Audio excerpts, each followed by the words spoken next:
What's up, YouTube? This is Felipe coming back at you, and welcome to my channel, ReBorn. Here with Brother Pastor Ed yet again. How's it going? I'm going well. How do you like my running for Minnesota Senate outfit here? I think you might have a really good chance. I mean, we're about to be practicing for the weather right now. Oh, yeah. I'm ready. I got wood in the house. I got a stove that's working.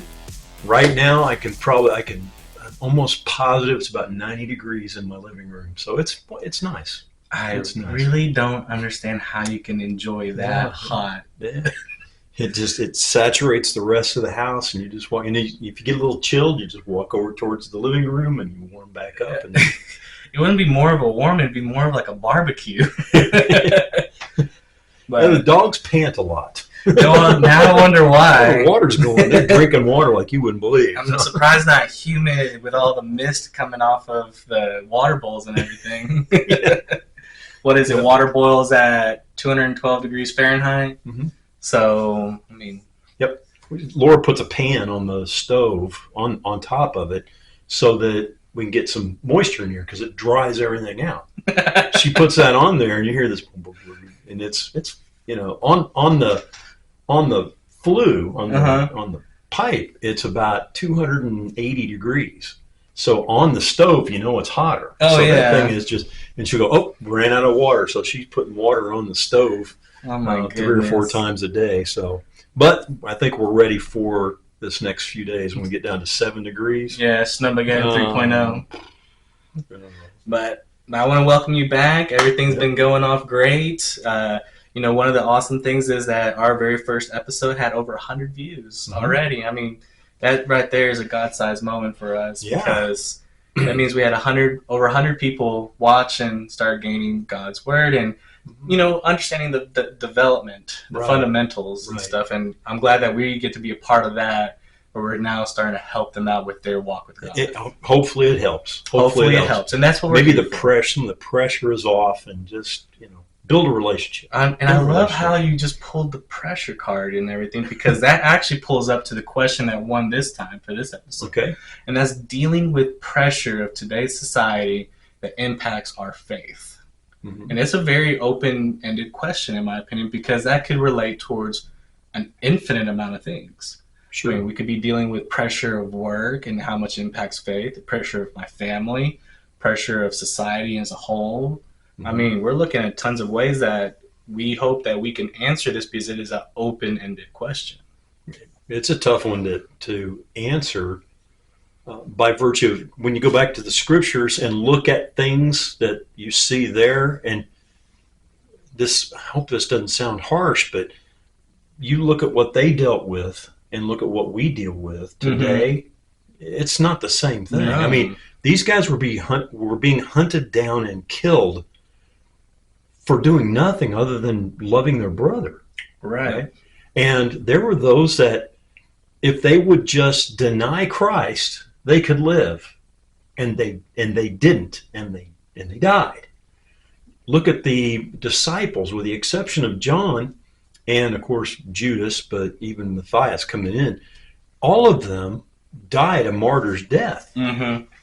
And it's cliche, and people don't, that doesn't matter for us today. But I remember complaining to my uncles or say something about how tough something is, and of course you get that. Well, back in my day. Oh my gosh, yes. Back in my day. So many times. But I will say that back in my day, it was easier to be a Christian, and to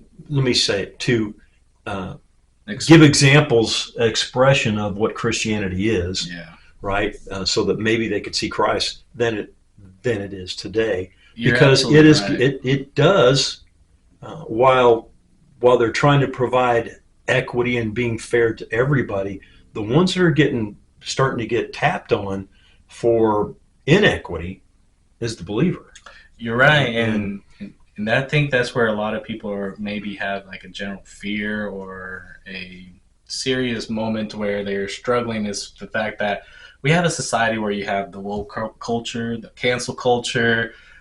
I mean, there's so many different types of cultures. I can't even keep up with it, but and it's interesting when you see like it just takes that one bad thing, and all of a sudden you have a whole society against you on it. Yep. And I think it more impacts the Christian life because you want to be like, yes, I'm a believer, and shout it out to everybody. And as soon as that one person gets offended by it, they're like, cancel. Yeah. I'm sure this is going to probably get canceled too because of it. Someone will cancel because we might have said something very offensive. And, people think, and it's not true, I have the right to not be offended. Right. I like what Jordan Peterson said about being offended. He goes, we can't have a dialogue with each other and challenge each other if we're not willing to run the risk of being offended. Mm-hmm. Now, I'm paraphrasing that badly, and he's a very scholarly guy, but he's right. In order for us to have a dialogue, I mean, think about when you're telling somebody about Christ. When we say they got to get lost before they can get saved, and first thing you tell them is you're a sinner, you're bad, and you deserve to die and go to hell. And right off the bat, that's offensive. Yeah. And it's offensive mainly because people don't want to acknowledge. Well, I don't know many people, and I can count on one hand the people that I would know and say, no, I'm not a sinner. I'm not. It's like, wow. Then you need to write something like a Bible. But I've had occasions where they say, well, have you kept the Ten Commandments? No. Mm-hmm. Have you? Yes. Well, you're not even a Christian. You're not even Jewish, and you're saying that you've done these things. So it's a dynamic that people are afraid to be, or I think, and here's where you'll get canceled, is that they're not getting offended. Well, they are getting offended because reality is slapping them in the face like a salmon in the face, right? And getting whacked with it. And they don't like it. Thank you for following ReBorn. This is probably our last episode since we got canceled and everything. Make sure you hit like and subscribe. But nobody likes it. Nobody likes to be told this isn't right, Yeah. And so we play games like that's your truth, this is my truth. Yeah. And well, there's things that's true about me that don't necessarily need to be true about you. Probably a good Bible example is when someone would take a Nazirite vow, there were things that they weren't allowed to do. They were believers, Christian, hopefully Christian, and you're Christian, but there were things that they set aside, especially. That didn't mean you weren't taking a Nazirite vow. Right. So what was that Nazirite's truth? He wasn't to eat of the grape, drink wine. It wasn't to touch a dead body. On and on. But that's the vow he took. So that was, I'm going to say it's his truth. That's his commitment. Right. Right. And so, but does that mean that everybody's got to now be a Nazirite? No. Because that's where I think sometimes people, and preachers, pastors, evangelists, Sunday school teachers, they go, we need to do, and they mention this thing, and it's like, fine, we all need to be teaching. Well, not everybody needs to be teaching. Right. We all need to be doing, and we don't all. So there's a pressure, I think, like we said last time, that people think that when I become a Christian, or if I'm going to try to live a life that would express Christianity in my life, then I've got to, quit my job and get a robe and sit out at the church. Right. The old, what was that, Monty Python? It was Monty Python and the Holy Grail. Yeah, and so they think that's the way it's supposed to be. If I'm supposed to, and I said this last time, but we didn't elaborate on this. It's absolutely not. And this is where the pressure comes in. I think that they're talking about is we need to be. How would Christ operate in the job that I'm in? Right. If I own a business, if I'm a teacher, if I'm a professor, if I'm working in technologies, whatever. How would Jesus do this if it was him? Right. And so, if we all just huddled around here, we'd have a commune and no one would ever hear about Christ. That's not what happened in the first century church. They were working every day. They were working all the time. But they found time. Now, again, we got to go back. The Jewish religious culture that they had, they already had time set aside for the time that they would give to God and their prayers and their readings and meditations and the things that they would do. We are so efficient now with all the time-saving products that we have that we don't have time anymore. Right, and that is the irony of it all. It is irony. And you ironic, brought a good point about the pressures and all, and I'm trying to remember the movie's name, but it's the guy who directed. He was also an actor in several movies. It was about the child trafficking and how a lot of big theater companies... Let Freedom Ring? Is that it? I haven't seen it, but can't I've remember. Heard about it. But you need to watch the article, read the article with him, because it's very bold, a lot of the stuff he says, because he is a believer. Mm-hmm. And he was criticized a lot in the film industry because when he did a lot of movies and there was kissing scenes, Is that white-haired guy? Yes. I know who you're talking about. He refused. McDonald. Yeah. He refused. Mm-hmm. And he boldly will say, I married one person, and that's the person I only kiss and stuff like that. Kirk Cameron did the same thing. Right. And the same thing with his movie. So many big companies turned down his movie about the child trafficking because they saw it more as a dollar figure. It's like, well, we're not going to revenue from that and stuff. Mm-hmm. And he dealt with all those pressures from all them trying to cancel him. And what did he do? He still released it, and it actually outdid so many movies. That's what I've read, yes. It's a great read, and he actually has a video, I think, on YouTube, too, that you can watch. And I highly recommend it, honestly, because it's like dealing with the struggles. Mm-hmm. Like, you have all these big-name corps and stuff that are just saying, no, you can't do that. No, we don't need this. No, you shouldn't use your faith in movies and stuff like that. Look what he did. Yeah. And he's like, let me show you what my God can do. Mm-hmm. It's interesting that if you're working in corporate America and you're of one particular religious belief system, they will cater to you because they're afraid of you. Yeah. And yet, when a Christian comes in and a believer comes in and tries to exert the same type of expectation of accommodations for religious beliefs. It's shut down quick. Yeah, and I've seen it. Me too. I've experienced it myself in the corporate life. But we have to ask.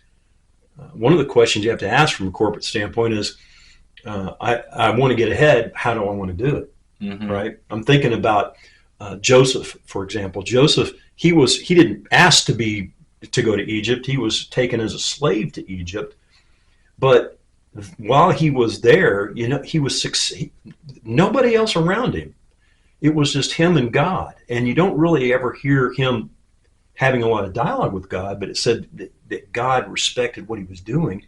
He decided this is what he was honoring God with his life, and other people were benefiting from it. Mm-hmm. The Potiphar was benefiting from it. The jailer was benefiting from it.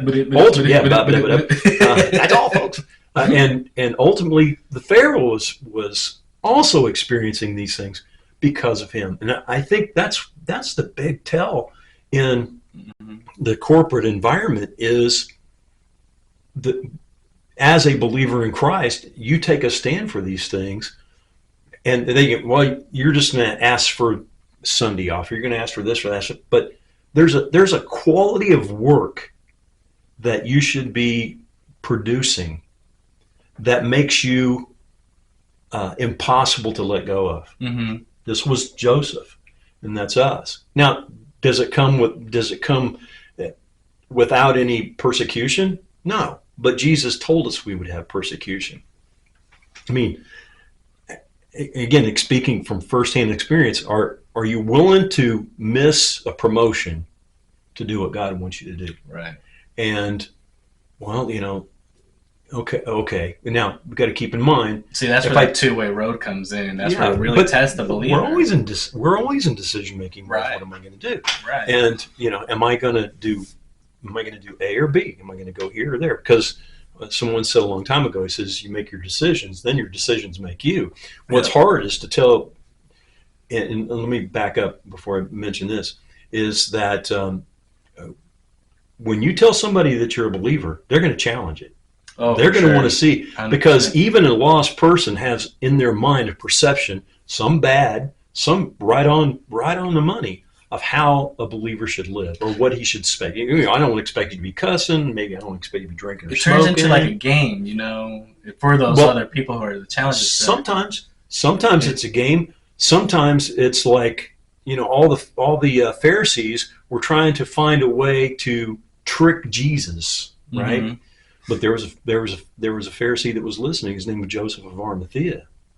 It was Nicodemus. These guys. So while some are trying to, and Galatians talks about this, they want to tip you so that they look better, right? They want you to fail, saying, "Oh, see, he's as a believer." And the thing about that is they forget I'm still a human being, and I'll still make mm-hmm. mistakes. I still may utter some language that I shouldn't, but going back and apologizing really, pays off.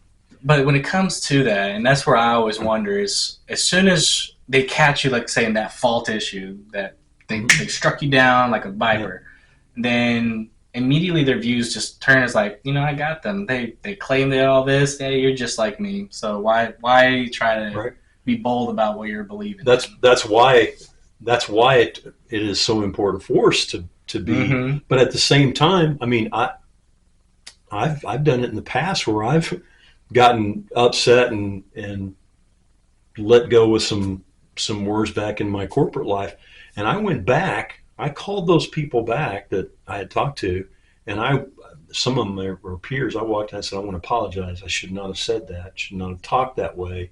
And while they had me, I don't think they really did. I don't think they were trying to trip me up. Maybe, but maybe I got a little respect for the fact that I admitted it. Right, and I think that's what just puts you more above. How do I do this and never make a mistake?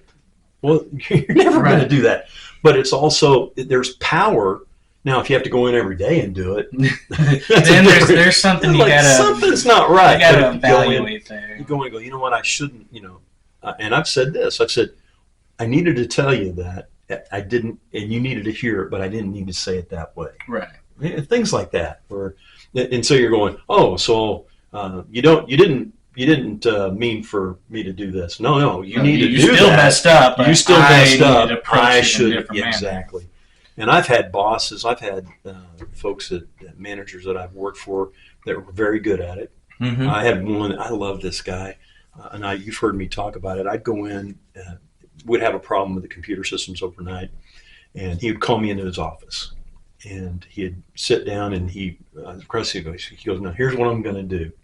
He says, "I'm going to yell at you. I'm going to yell at you, and I'm going to tell you. And then when I'm done, I'm going to stop, and you're going to tell me why I was wrong."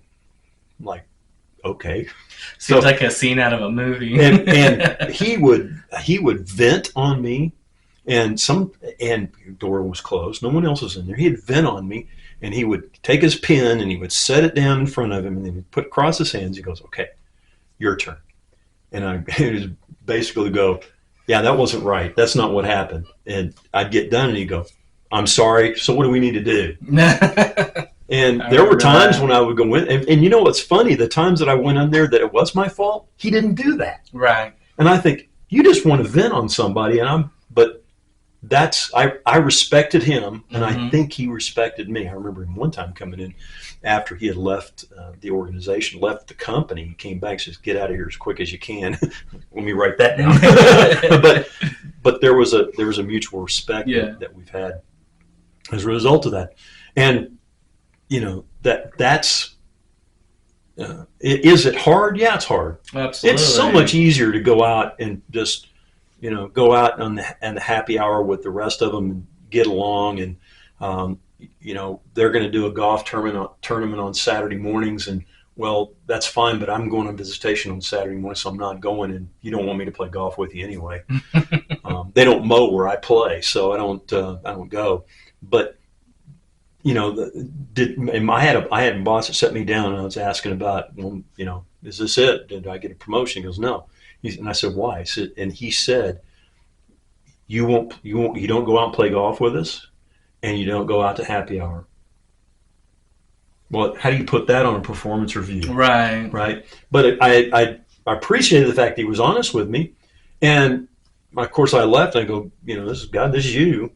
This is you. And it paid off. It paid, in the long run. It's just like with Joseph, and I'm not comparing myself to Joseph, but it paid off in the long run.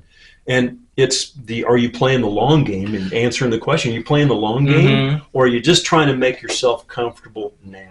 Which I know before this all really started getting uplifted and, starting ReBorn, we had our little practice videos, and that right there reminded me of something exactly how you said that. It's the long game that we all need to take care of. Yeah. A lot of people here want to be the quick fix. What's that? The Flex Seal? Yeah. Just slap the Flex Seal. Seal. Slap it on, it's done. And right? It's done, and everything. It's all taken care of. And that's what we as people just in general in today's society is how things are actually resolved is always a quick fix. Yeah.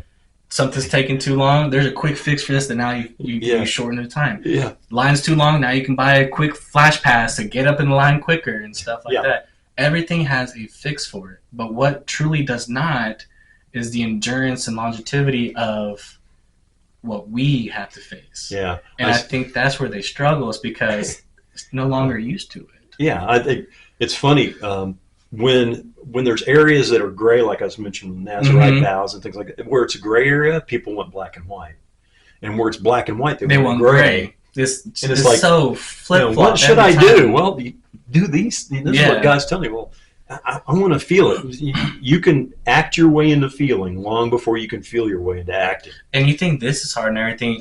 When I had my interview with Dr. Alan Reichman, I learned something that just blew my mind about Judaism, and especially with certain denominations of Jews, that if they have a whole family history of rabbis and say that son that was being trained to become the next rabbi decided to have a altering change of faith, they're completely disowned. Yeah. And that happened to him. He told you that, right? Yeah. He told me all about that he had a lineage of rabbis in his family, and he no longer is eligible to ever become one because of what he believes. Right. That to me is, you talk about having a strict rules. That to me that's intense. Yeah. Well, either we believe the reality of what Scripture tells us and we live that reality, or we play the game, of what the secular atheistic worldviews are. This is what gets you ahead. Well, you can go look in Scripture with Solomon, even David, but Solomon in particular. When you read Ecclesiastes, as confusing as it may seem, he's telling us, richest man who ever lived, smartest idiot who ever lived. and before you write anything down, what do you mean he's an idiot? 1,000 wives. Okay, that says it all. But he's got to remember 1,000 anniversaries and birthdays every year. And he didn't have a phone. He didn't have an iPhone. Some of them have to be like overlapping for sure. There's only think so. 365 days out of the year. I think so. And hopefully they're not all born in November, right? Right. Oh my gosh, that would be terrible. But he writes in that, and it's depressing if you don't understand what he's trying to say. He gets, through a lot of his later years in his life, he lost clarity. But at the end, when many people think that he wrote Ecclesiastes, he gained some of that clarity back, and he's going, here's what we do: love God and keep His commandments. This is the whole duty of man. And I think if you start at the end with Ecclesiastes and then read at the beginning, where are we trying to go with this? Right. You understand that. And there's some stuff in there, but basically what he's trying to tell us is that you can, everything that you get, and he calls it under the sun, which means just a worldly thing. Everything you get under the sun, at the end of it, he says, you work hard and you do your very best, and then you give it to somebody else and they trash it. Now, I feel like it's that poster with the cat that says "Hang in there." Well, it's more like if you're a car person and you had a car and you built it and you got it all put together and you drove it and it was your baby, and then you sell it to somebody else and you watch them trash it and you go, oh. That's what Solomon was saying. You see it. He says, you don't know when you fix something and get it set that when you're going to pass it on to somebody else, whether it's going to be okay or not. They might completely tear it up, which was happening in the Kings with the Kings. But you see those things, And as Solomon is saying, and it's like we want something different. It's like if we're not operating out of reality, then we're going to get it's going to be there. Well, why am I here at work? I'm here at work to get a paycheck, and yeah, but from a not, well, is it a Christian point of view? No, from reality, which becomes a Christian point of view. From reality, why am I here? What's God's purpose for me here? Yes, I'm to be a picket, I'm to be a computer operator. Well, then be the best computer operator that there ever was, or the best that you can be with Christ operating in you. Be the best. Well, I'm a mechanic. Well, be a good mechanic, an honest mechanic that gets his stuff done, and you're going to make money. The very thing that you're there to do, people are going to want to come to you. And I've got a guy that works on some of our cars sometimes, or in the past has worked on our cars, and I take my stuff to him because I trust him. Yeah. And I know that he'll tell me if it's going to take a while, and he'll tell me if he's going to be able to get to it quickly. And he does. Well, that's what, if I didn't know him, I'd say, well, maybe he's a Christian, because that's what you would expect. Right. So that's the reality. Is it harder? I'm not going to sit here and go, oh man, you start doing all this, and this is the Satan's sales pitch. Well, when you get saved, everything's coming up roses, and everything's going to be fine, and there's never going to be cloudy days, and no more storms in your life. And that's a lie. That's a lie. You're going to have to make decisions about your walk and your faith, the things that you never had to think about before. Now you're thinking about. But again, back to our last segment that we have done about marriage. Well, when I was single, I didn't think about my wife's at home, or I need to do this or need to do that. Now, let me keep in mind, there's never been a time in my life since I was 18 that I was single. So I'm speaking, a little bit out of turn, because I've never been really single out of high school, right? But if I'm single, I don't have to worry about anything, right? Right. You have that different mindset. Well, yeah, you got a different. But when you start going, you start thinking about these other things, and you go, "Oh man, I'm gonna have to tell this girl that I can't date her." And go, "Why?" Well, because I'm married. Right? No, I don't have to. Well, man, I'm struggling with this. No, I love my wife, and I say no to this. This. I was going to say opportunity, but this thing that's in front of me that, well, I used to maybe would have done that, but not now. And so that's where some of that, it's so hard, gets easier. Why am I here? We lose sight. We lose focus on it. Now, in Galatians, we talked about this, Wednesday night. In Galatians, he tells us, he goes, he says, be not deceived, God is not mocked. Whatsoever man sow, that shall he also reap. But he also said this. He says, we always think of that negatively, but he says, let us not be weary in well-doing. He says, for we will in due season we'll reap if we don't faint, if we faint not.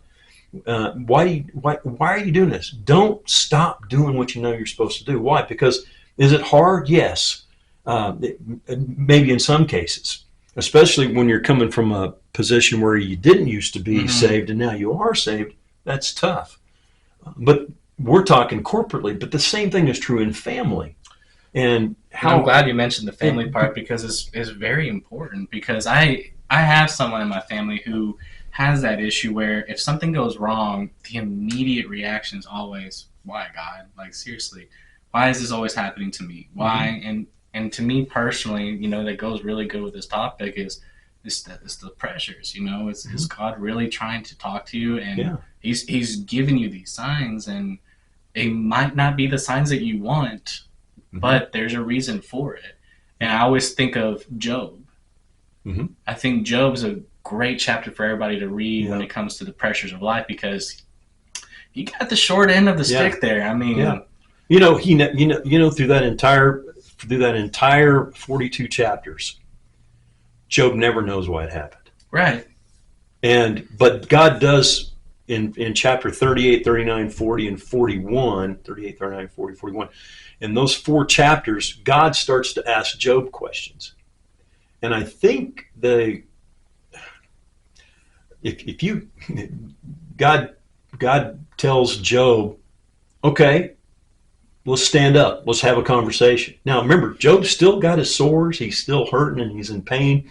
And God goes, okay, let me ask you this. And he starts asking him a series of questions that are before Job. Actually, some of it's before the world began. He's going, tell me how you do this. Tell me how I do this. Tell me.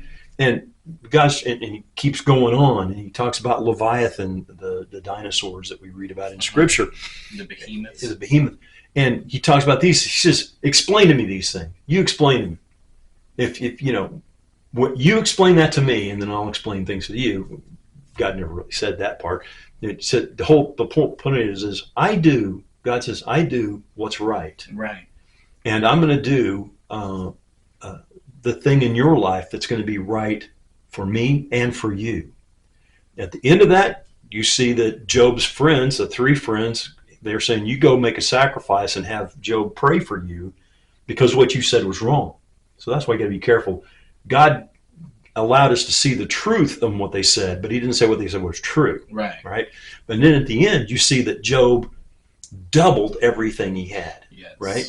And again, he still doesn't know why it happened. Now he does now. He's in heaven, but Right. he didn't know then at the time. So Job's a good example. As you said, Joseph, when Joseph was taken into captivity in Egypt, he just thought that his brothers hated him, which they did, and tried to get rid of him.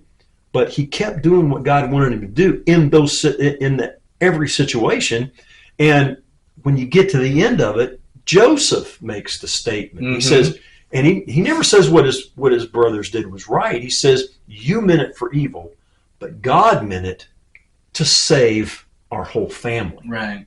I feel like Ezekiel is another good opportunity to read into because, you have him, that part where he's in the street screaming and everything, and everybody's just walking. I was like, this guy has lost it. Mm-hmm. But yeah, he's there warning them with the prophecies and stuff, and no one cared to listen. It's kind of like what we deal with today. I mean, we know what the end game is. We will always know what the end game is. Mm-hmm. And that is something that we as all believers got to open our eyes and be like, this is where we stand up. This is where we unite. And this is why I love the name ReBorn. This is where we need to reborn and be together as a unity. Yep. And as my logo, we have the shield and the sword, mm-hmm. God protecting us and us battling for God.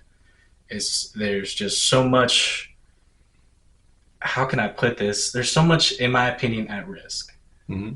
You have, especially people who are so close to their family, and I wonder, and I challenge everybody is, how many of them have they asked, are you saved? Mm-hmm. And then they get into heaven, they're like, oh, oops, whoopsies. Yeah. And then God pulls up the play-by-play like you would in the NFL, and you have Madden right there. Well, if you looked at the circle right here and you routed over here, this is the opportunity that you could have talked to. You could have gone around the end. This is where you could have blocked them off right at the door at that party, remember? Yeah, where's my turducken at? But that's Abraham was and we're going to talk about that this Sunday. In chapter 19, we read about Sodom and Gomorrah. Mm. But what's missed is the end of chapter 18 when Abraham is praying. God said, I'm going to destroy Sodom and Gomorrah. He says, if you can find 50 or 40 or 30, and goes down to 10. And I think he got down to 10 because he's thinking, well, Lot, his wife, and his family and sons-in-laws, surely it'd be 10. There wasn't 10. But you see Abraham finishing the prayer, and then he goes back to his tent. And I kind of like your mom with David. I hold that on Abraham a bit. It says, why didn't you go with him? Mm-hmm. You followed him for a ways. Why didn't you go with him? Well, Lot's going to take care of it. Why would you trust that Lot would do that? Why? Lot's been moving towards Sodom ever since you took him out of Egypt. Mm-hmm. Abraham. It was his doing that got that lust in Lot's heart. Yes. And so now he's over there. He goes, why would you trust? How much influence do you think Abraham could have had over Lot's children that Lot didn't have? Yeah. and maybe had said, maybe it's all speculation. Maybe Lot's wife would not have turned around had it been Abraham.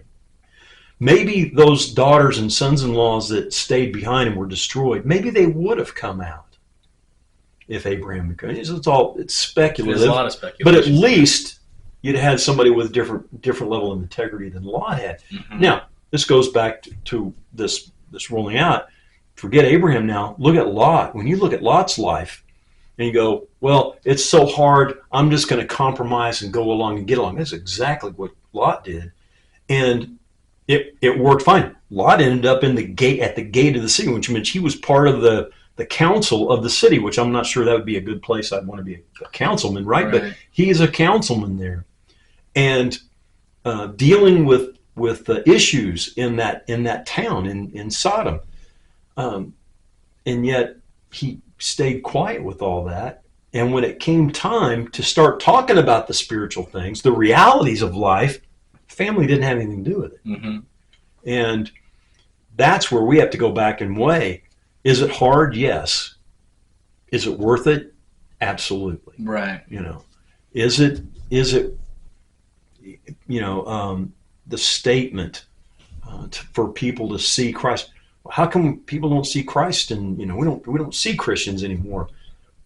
It's because they're afraid to do something. Exactly, like I said earlier, it's today's society that actually puts fear into them because they don't want to be the one in trouble. Joshua and Elisha, two powerful prophets for God, and kings were afraid of them. They were afraid of them, mm-hmm. And again, other religious groups, when they ask for something, they get it because they're afraid of the response of the people. Yeah. But nobody's really afraid of the believer, and not what the believer would do, but what God would do. Yeah. You don't need to be afraid of me, but you might want to be afraid of my God. And there's so much at stake. You go, and let me say this: the little decisions lead to the bigger decisions. Mm-hmm. Elijah is an example of this. When Elijah was told to do a big thing, I think, when he said, go tell Ahab it's not going to rain for 3.5 years, God didn't even give him an escape plan. He just go in and tell him and leave. Goes in and tells him, and it's not till he leaves that God says, now go to the brook Cherith. Now, knowing what we know about what Elijah was going to do, that's a really small thing. Just do this. Just go to the brook, and God fed him. And now go to the woman of Zarephath. Get a little humility now, and you'll be fed there. These little things, and the little things in our lives, those little decisions that we make, add up to the big thing that happens. Every the thing that counts. Moses, Moses, he was just able to go and raise his staff. You remember Charlton Heston? Yeah. He goes, in the see the hand of God and in the waters part and all that kind of stuff. Abraham was seeing God work in his life for 40 years in the backside of the desert. So he was building his faith over that 40-year period. Mm-hmm. And so what happened? Where's the Red Sea parting, and where's the plagues, and where's the this, and feeding the 5,000, and things like that. And we forget that when Jesus had talked and says, when he was talking about the separation of the sheep and the goats, and they said, well, he says, you've been faithful in these things. And they go, when did we do this? He said, if you gave a cup of water in my name, you did it for me. And we forget those, and that's why I'm always trying to tell folks, pay attention, because it's those little things that you do. Absolutely, because here recently, actually, I dropped off my daughter at school, and I needed to go get gas, so I stopped at QT and I was getting gas, and I saw a lady struggling to get out of her car in crutches. Mm-hmm. So as I was pumping, I was like, well, I'm going to go grab me a drink. So she's walking up at the same time, I opened the door for her. She was saying thank you, of course. And then I'm seeing her walk to a drink, so I asked, like, what do you want to drink? And she said, well, I want this, but I just can't carry everything. I was like, well, I'll carry it all for you. There you go. And I grabbed her drink. She's like, do you mind grabbing me the breakfast burrito? And I'm like, of course. You want 6? She goes, no. It's like, okay. So I grabbed her breakfast burrito. Give me a 12-pack, too. Yeah, exactly. That didn't happen. No. and it was before noon too. But from one item that she thought that she was limited to because of her ability at that moment, she ended up getting what she needed and stuff. Yeah. And I walked her to the register, and I said, if you wait just 5 seconds, let me pay for my drink and everything, and I'll walk out there with you. Followed her car, helped her in and everything. And she said, I'm flabbergasted. No one's ever offered to help. Yeah. They either open the door and watch, or they just see me struggle, and I'm like, well, I don't have that perception. I feel like everybody is entitled to help everybody. Yeah. That's kind of maybe I'd write something called the Samaritan principle, because you think about it, the guy that was laying there half dead, if he was conscious, we don't know, but the Samaritan takes care of him, puts him on his donkey, takes him in, talks to the person there at the motel, and tells him that you take care of him. If there's anything more I need, I'll take care of it. And we think, well, they got to know my name. I got to give them a track and got to do all this kind of stuff. And it can be the Samaritan principle here. They saw Christ. They saw Christ do something, and they don't know your name, and that's fine. And that's okay. Yeah. And God blesses that. God blesses that with us, because you don't know that she sees it again, or she sees it again from somebody else, and eventually, someone's going to get to witness to her, and maybe if she's not saved, I don't know, but that's where we talk about the difficulties and the challenges living in reality, living in God's reality, which is the reality. These things that become the pressures aren't so much anymore. Right, and the way you put it, Jesus washed the foot, right? Feet. Right. Yeah. And I remember when first time you ever said that, because I remember you say it a lot. But when I was younger, I'm thinking like, I don't really want to touch other people's gross feet. And it never, I took it too literal, and I'm like, I'm not going to do all that. But as more and more I learned and got closer with God and read his word and all that stuff, if Jesus is able to wash someone's feet, why can't I? Yeah. And that's not a literal metaphor, a literal meaning. An equivalency. Yeah. To stop somebody and say, hey, take off your shoes real fast. No. Hey, your feet stink. Right. It's like what I just did. I mean, I'm not asking for the glory. That's foot washing. That's foot washing. I want to provide help, because I would hope one day that would happen with another believer that does someone else. Yep. And I like to think of all this, and people are probably wondering, well, how is this actually answering about pressures? This actually all relates to each other. Yep. It's how you are going to plug everything in. It's like Lego pieces. You're clipping it all together, or a puzzle. Puzzle is the best example. We talked about it last time. And then I would like to say, and add to it, besides this puzzle, is like a hydraulic press. There's a video on YouTube that I find it interesting, because they use a hydraulic press and they put all sorts of things in there, and they measure how many foot-pounds of pressure it takes to break it. Right.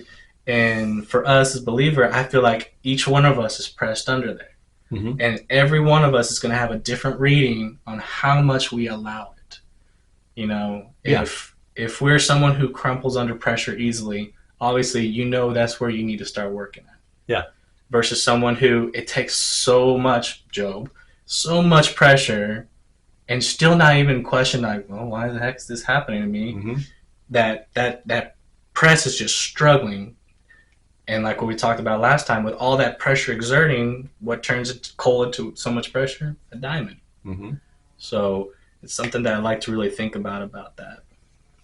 But I think that's actually a good stopping point right here. Yeah. And if you feel... We definitely didn't we just started brushing the surface of this, because let me say that when people are talking about the struggles, sometimes it's a matter of looking at, what's going on, what am I doing in my life, what kind of changes can I make, right, in that, and am I willing to make some of those changes? How do I get my Bible reading done, and how do I get this and that? And sometimes it's a matter of, I got to turn off the TV or watch ReBorn. Yeah, watch ReBorn. To be able to get into my Bible reading some more, and get into quit using all those things that takes away time, and use that time wasters. Yeah, and use that time that you gain. I mean, they have everything saving time. Use that time. Yeah. that you just gained We back. have less time now than we ever have, and we've got more time. That's the better way to phrase it. And we don't have any time to do anything. And it's hard.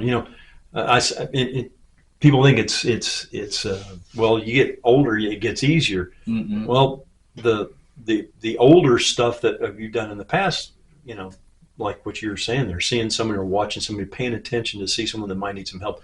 That becomes kind of second hand. You just do that offhand. You just watch it, but then you start watching things ramp up in your life and the decisions that you have to. Again, if you have difficulty making the right decision when they're easy, relatively small, easy decisions, it gets harder later on, and you have to go back and ask yourself the question, like you're talking about with family. Well, I'm putting God before family. That's what Scripture tells you to do, right? Anyway, now that doesn't mean that they get less. That means if you're putting God first, they'll get more. But they need to see it. They need to see it. They need You're to right. see it. Is God a real person, or is this God thing just a philosophy? It's a philosophy. You can turn it on, turn it off. If it's a person, it's a different matter. Exactly. But thank you so much, being part of Godcast like always. And, to all you viewers out there, if you feel like there's more in depth that you're wanting to know about it, go to my Facebook page, send me a note, post it on there, and I'll put it on that poll. Like I stated, this is going to be the new norm. I like the fact that all these people have these questions, they send it to me, and I post it because I let you, the viewers, get to select it. Yeah. Because those are what you're struggling with, and that helps us target that. So, like always, thank you so much for following ReBorn. Smash the like button, follow my Facebook, my Instagram. Let's get up to 100 followers on YouTube. That'd be great, because that actually will change the algorithm for us, and that shows that God's words are going to start spreading more and more through YouTube itself. So I just want to thank everyone out there, and I will see you all next time. Thank you. God bless you.